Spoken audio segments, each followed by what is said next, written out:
نزارکم در ترسنه زیباترین آرام جنگ اصحاب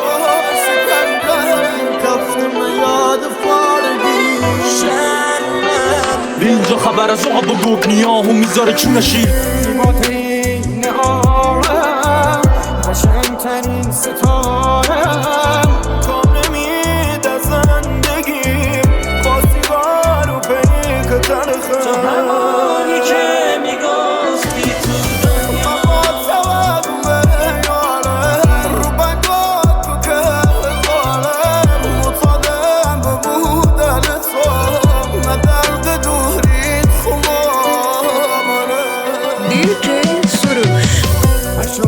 حال خراوی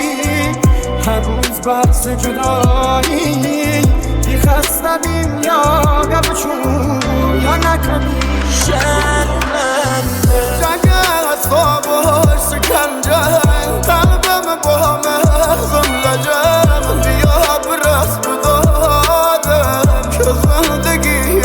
فلنده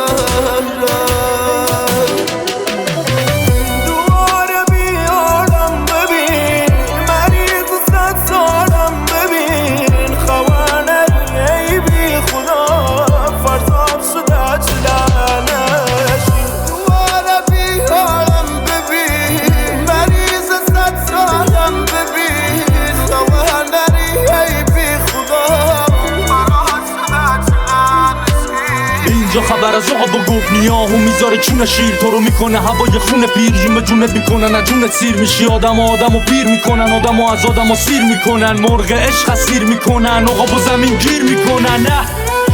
اینجا باخت منیه تاسه کمتر تو سینه ها پی هیچی نباش اینجا راز جنگه نخوری میخورن نکنی میکنن نزنی میزنن نبری میبرن اصل بذاری دهنشون اونو تو صورتتون و تگری میزنن نه کفتم یاد فارگی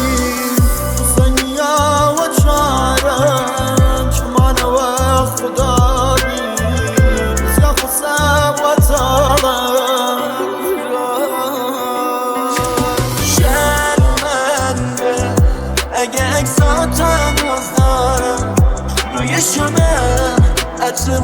تنوز دارم شبیه یه مرده روی تخت 100 ساله